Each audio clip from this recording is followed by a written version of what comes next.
નમસ્કાર મિત્રો. ધોરાજીમાં કોળી સમાજના યુવકની સરેઆમ હત્યા કરવામાં આવી અને ત્યારબાદ હવે અન્યાયની લડાઈમાં વિમલ ચુડાસમા છે એ મેદાને ઉતર્યા છે.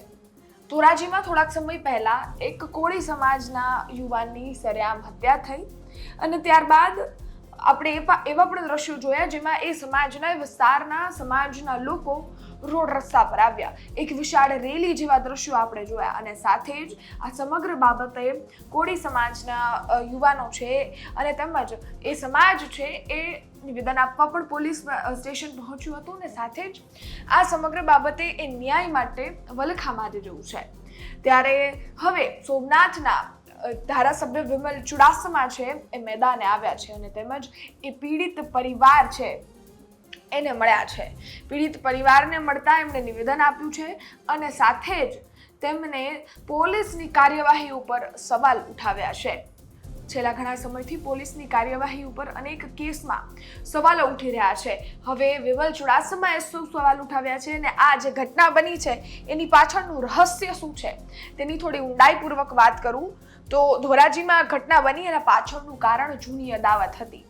એ યુવકની પૈસા લેતી દેતી હતી અને તેમજ એ લેતી દેતીમાં પૈસા લેવામાં કે દેવામાં મોડું થયું હશે અને તેનાથી જ લોકો છે એ ઉશ્કેરાઈ ગયા અને આપણે એના સીસીટીવી પણ જોયા જેમાં તમે બાજુમાં પણ હાલે સીસીટીવી જોઈ શકતા હશો જેમાં એ યુવક છે એની સરેઆમ હત્યા કરી દેવામાં આવી. બે ગાડીઓ ત્યાં પહોંચી અને તેમજ લોકો વચ્ચે મારામારી થઈ અને ત્યાં એની હત્યા થઈ. પરંતુ ત્યારબાદ એક સવાલ ઉઠ્યો કે શું લોકોને હવે કાયદાનો ડર નથી જ એટલે જ આવા આરોપીઓ બેફામ બને છે અને તેમજ પછી પોલીસને મજબૂરન કાર્યવાહી કરવા હાથ ખોલવા પડતા હોય છે. ખેર આ સમગ્ર બાબતે કોળી સમાજમાં રોષ છે. કોળી સમાજ રોષે ભરાયું છે અને તેમજ આ સમગ્ર બાબતે હવે વિમલ ચુડાસમા એ પીડિત પરિવારને મળ્યા છે. સાથે જ એમનું નિવેદન સામે આવ્યું છે અને તેમજ તેમણે એવું કહ્યું છે કે જો આ સમગ્ર બાબતે ન્યાય નહીં મળે તો આવનારા સમયમાં નવા જૂની થવાના ચોક્કસપૂર્વક એંધાણ છે. સાથે જ તેમણે શું કહ્યું છે, આ વધારે પોલીસ પર શું આક્ષેપ લગાડ્યા છે, તેમની કાર્યવાહી પર શું સવાલ ઉઠાવ્યા છે તે વિગતે વિમલ ચુડાસમા પાસેથી સાંભળીએ. મારું નામ વિમલ ચુડાસમા છે ને હું સોમનાથના ધારાસભ્ય તરીકે સેવા આવું છું. ત્યારે મારા સમાજ જે કોળી સમાજમાંથી હું આવું છું ત્યારે કોળી સમાજના દીકરાનું વિમલિયા બારિયાનું એમનું મર્ડર થયું છે અને હું એમને પરિવારને મળવા માટે આવ્યો છે અને ત્યારે મને જાણ થતી કે એમની સાથે અન્યાય થયો છે કે જે લોકોએ મર્ડર કર્યું છે એ લોકોએ 2 જ વ્યક્તિઓના નામ લખ્યા છે. 4 લોકોએ આખું મર્ડર કરેલું છે અને એ લોકોને પણ જ્યારે ડેડ બોડી ઉપાડવામાં નહોતી આવી ત્યારે એ લોકોને પણ ત્યાં પોલીસ સ્ટેશને લઈ ગયેલા હતા અને તેમને 4 આરોપીને બતાવેલા હતા પોલીસ દ્વારા કે આ 4 આરોપી છે એને અમે ધરપકડ કરી લીધી છે અને એફઆઈઆરમાં 4 નામે લખેલા છે. પણ જેવી ડેડ બોડી આ લોકોએ સ્વીકારી અને અગ્નિદાન આપી દીધું પછી એ લોકોએ બીજા દિવસે એફઆઈઆરમાં 2 જ વ્યક્તિના નામ લખ્યા છે. આ લોકોએ 4 વ્યક્તિના નામ લખાયેલા હતા. એટલે પરિવાર દ્વારા મને રજૂઆત કરવામાં આવી છે. એટલે હું પત્ર મુખ્યમંત્રી અને ડીજીપી અને નાયબ મુખ્યમંત્રીને અહીંના આઈજી અને એસપીને પત્ર લખવાનો છે કે આ લોકોએ અન્યાય થયો છે. એ લોકો મને પુરાવા પણ બતાવ્યા છે જે સીસીટીવી ફૂટેજ છે. એ સીસીટીવી ફૂટેજ પણ હું એમને રજૂ કરવાનો છે અને આ પરિવારને ન્યાય મળે એ તમામ જગ્યાએ રજૂઆત કરવાની છે. છતાં પણ જો ન્યાય નહીં મળે તો હાઈકોર્ટના દરવાજા ખખડાવવામાં આવશે અને આ જે ગુનેગારો છે અમે એમ નથી કહેતા કે કોઈ ખોટા નામ લખવા છે પણ જે પણ ગુનેગારો હશે એના નામ ચડાવવામાં આવશે અને એને સજા મળે એવી ચોક્કસ રીતે મારા દ્વારા મારા સમાજને ન્યાય મળે એના માટે પ્રયત્ન કરવામાં આવશે. કારણ કે ગુનેગારો એનું કોઈ ધર્મ નથી હોતું.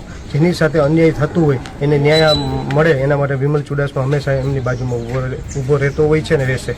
આપણે સાંભળ્યા સોમનાથના ધારાસભ્ય વિમલ ચુડાસમા જેમણે સમગ્ર બાબતે નિવેદન આપ્યું છે અને સાથે જ એવું પણ કહી દીધું છે કે આવનારા સમયમાં ન્યાય નહીં મળે તો હાઈકોર્ટના દરવાજા ચોક્કસથી ખખડશે અને તેમજ ત્યાંથી પછી ન્યાય સંહિતા પર વિશ્વાસ રાખીને ન્યાયની માંગણીઓ કરીશું. થોડાક સમય પહેલા કોળી સમાજમાં પણ આવી ઘટના બની હતી અને એ ખૂબ ચર્ચામાં પણ રહી હતી જે હતી બગદાણા બબાલ, જેમાં નવનીત બાલદિયા નામના યુવક પર હુમલો થયો અને ત્યાંથી કોળી સમાજ ભેગો થઈ ગયો. હીરાભાઈ સોલંકી જે રાજુલાના ધારાસભ્ય છે, પરસોત્તમભાઈ સોલંકી જે કેબિનેટ મંત્રી છે, બંને સોલંકી ભાઈઓ છે એ ભેગા થયા, ગાંધીનગર સુધી પહોંચ્યા અને સાથે જ આ સમગ્ર બાબતે ન્યાય અપાવડાવવા માટે કોળી સમાજની એકતા આ કેસમાંથી બતાડી. ત્યારબાદ આપણે એવું પણ કહ્યું કે જૂના હિસાબ કિતાબો થઈ રહ્યા છે, પરંતુ ખેર એ સામાજિક વસ્તુ થઈ ગઈ હતી. સામાજિક રીતે સમાજના આગેવાનો લડી રહ્યા હતા. બીજો રાજકીય કોઈ જ પણ પાથ હોઈ શકે છે, પરંતુ સમાજની વાત આવે ત્યારે રાજકારણ પહેલા પણ સમાજ ક્યાંક ને ક્યાંક જોવાતું હોય છે. બીજી વાત, રાજકોટમાં જ એક હત્યા બની હતી અને એમાં કુંવરજી બાવળિયા જે કેબિનેટ મંત્રી છે એ પણ પહોંચ્યા હતા અને સાથે જ અલ્ટિમેટમ આપ્યું હતું ને એમ જ આ ઘટનામાં રિકન્સ્ટ્રક્શન પણ એ આરોપીઓનું કરવામાં આવ્યું હતું.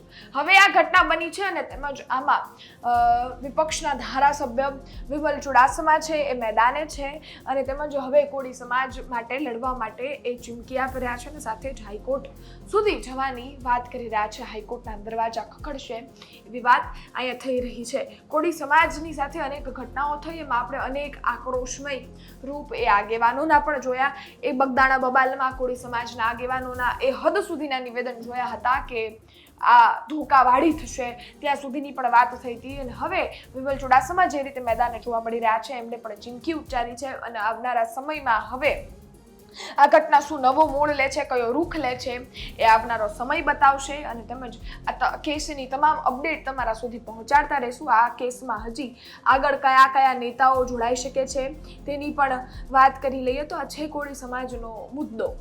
એટલે જોવા જઈએ તો કોળી સમાજના આગેવાનો ચોક્કસથી રહેશે. કોળી સમાજનો એક બીજો પણ મુદ્દો ચાલી રહ્યો છે અને એમાં વિપક્ષના ધારાસભ્ય જિગ્નેશ મેવાણી છે, એણે બીડું ઝડપ્યું હતું અને હવે આ કેસમાં વિમલ ચુડાસમાએ ઝડપ્યું છે. જોવું રહ્યું આવનારા સમયમાં શું થાય છે, કારણ કે સ્થાનિક સ્વરાજ્યની ચૂંટણી નજીક છે. જેમ જેમ ચૂંટણીઓ નજીક આવે એમ એમ સામાજિક વિવાદો ચોક્કસપૂર્વક વધતા હોય છે ને દેખાતા પણ હોય છે. અને તેમજ આ સમગ્ર બાબતે નેતાઓ છે એ આ સામાજિક મુદ્દાઓથી રાજકારણ પણ કરતા હોય છે. એવી શક્યતાઓ હંમેશા જોવાતી હોય છે. તમારું શું માનવું છે કોમેન્ટમાં ચોક્કસથી જણાવજો. તમારા અભિપ્રાય મારા સુધી ચોક્કસથી પહોંચાડજો. બાકી તમે યુટ્યુબ પર જોઈ રહ્યા છો, સબસ્ક્રાઇબ કરો. ફેસબુક, ઇન્સ્ટાગ્રામ પર જોઈ રહ્યા છો, ફોલો કરો. ફરી મળીશું નવી માહિતી સાથે. ત્યાં સુધી રજા આપો. ધન્યવાદ.